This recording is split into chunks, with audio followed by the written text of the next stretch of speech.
Halo, selamat datang di channel Ruang Taktik. Di video kali ini kita akan analisis pertandingan Real Madrid versus Chelsea.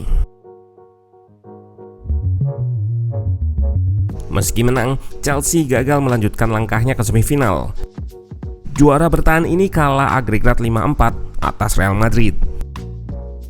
Ironisnya, Chelsea sempat unggul 3 gol tanpa belas yang mana sudah cukup untuk meloloskan tim asal London tersebut. Namun Magic Modric menggunakan teknik trivelanya membuyarkan harapan tersebut karena Rodrigo mampu menjebol gawang Mendy. Ditambah juga aksi Benzema mencetak gol di babak extra time. Nah, kita akan analisis pertandingan ini dari sisi taktikal. Let's go, kita bahas sama-sama. Real Madrid turun dengan formasi dan game plan yang sama seperti di leg pertama. Valverde diplot sebagai defensive winger yang akan ikut bertahan guna menjaga wingback Chelsea yang kerap melebar. Jumlah pemain Chelsea akan match dengan pemain bertahan Madrid. Taktik ini jitu mematikan wingback Chelsea yang oleh Tuchel dijadikan outlet menyerang. Selain itu, di leg pertama Real Madrid memenangkan duel di tengah karena menang jumlah. Sementara Tuchel menggunakan formasi di atas kertas 3-4-3 atau 3-4-1-2. Namun dengan mekanisme nggak lazim, yaitu wingback kanan masuk ke tengah sehingga nampak ke 4-3-1-2 atau 4-3-3. Hal ini untuk merespon taktik overload Ancelotti di leg pertama yang banyak memenangkan bola di tengah. Tuchel hendak merebut hal tersebut. Kita lihat Loftus-Cheek yang diplot sebagai wingback masuk ke tengah sebagai outlet keluar Chelsea dari press Madrid. Namun ketika bertahan, terutama saat Mendy naik, dia akan track back sehingga membentuk 5 back. Di beberapa kesempatan, Loftus-Cheek digunakan sebagai outlet untuk membypass high press Madrid yang seperti terpisah menjadi 2 blok. Blok depan untuk menutup progresi lewat tengah, sedangkan blok belakang untuk antisipasi jika blok depan tereliminasi.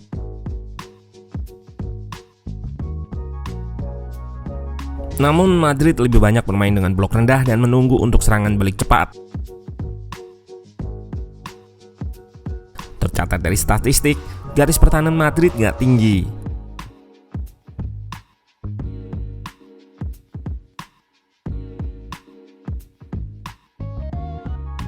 Dan taktik menggunakan Loftus-Cheek ini yang jadi awal gol pertama Chelsea. Kita lihat dia bisa menjadi ekstra pemain tengah dan berdiri di ruang antar lini.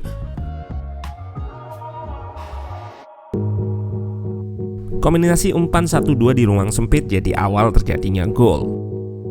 Dan Loftus-Cheek yang berposisi wingback berada di nomor 10. Mount juga secara konstan bergerak mencari ruang.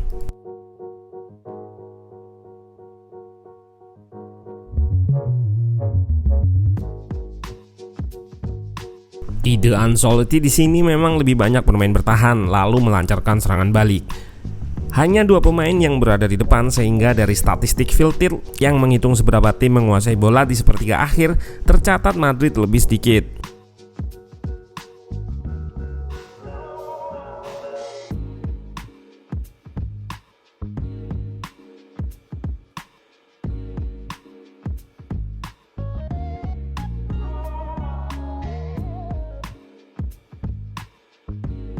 Game plan untuk bertahan ini juga yang dikritik banyak fans. Namun sejatinya Ancelotti juga nggak ada urgensi untuk bermain dengan garis tinggi karena sudah unggul agregat. Hanya saja pilihannya untuk bertahan bahkan sampai beberapa kali terlihat shape 6-3-1 dengan waktu yang masih panjang sangat beresiko. Alhasil Chelsea mampu menggandakan keunggulan lewat set piece. Dari awal babak, Rudiger juga sudah mengancam gawang Real Madrid. Dia mengambil ancang-ancang yang jauh agar pergerakannya nggak terdeteksi.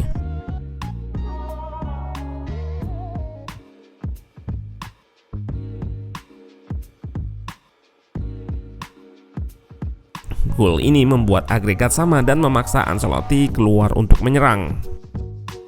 2 fullback aktif naik dan Valverde ke tengah.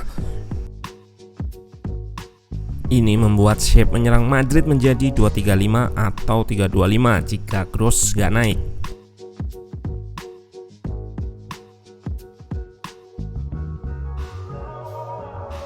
Inilah bahayanya jika Madrid menyerang, membuat lubang di sisi fullback terbuka dan dimanfaatkan Chelsea lewat serangan balik.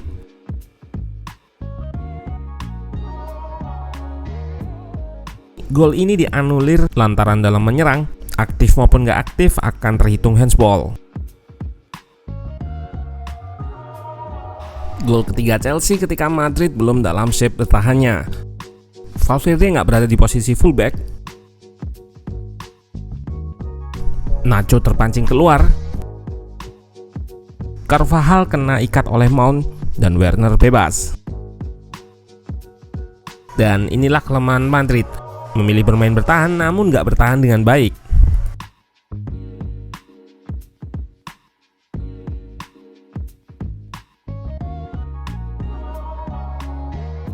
Respon Citu Ancelotti adalah melakukan pergantian cepat.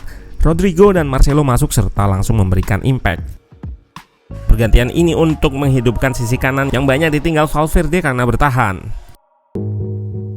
Berawal dari intercept umpan Kante, Modric mengekspos ruang yang kosong dengan transisi cepat. Lalu mengirim umpan Trivela ke titik buta Silva. Umpan kelas dari pemain berkelas. Pertandingan lanjut ke extra time dan berbeda dengan Ancelotti, Tuchel justru merespon lambat pergantian pemain. Hanya mengganti Werner dengan Pulisic, sedangkan Ancelotti memasukkan pemain fresh lain guna menekan Chelsea. Dan akhirnya gol kedua Madrid tercipta lewat intercept juga. Vini punya gravitasi yang tinggi sehingga pemain banyak yang tersedot olehnya. Asis yang akurat Rudiger dalam situasi 2 versus 1. Dan gol yang normal dari Benzema.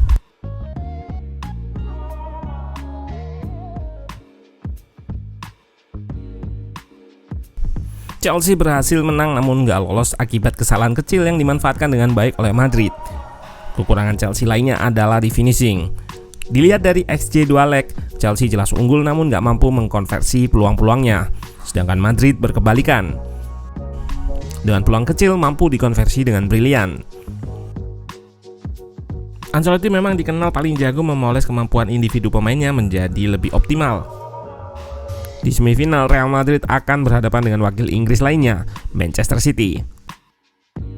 Selain kemampuan individu, Ancelotti dituntut melakukan respon cepat dan tepat terhadap taktik lawan.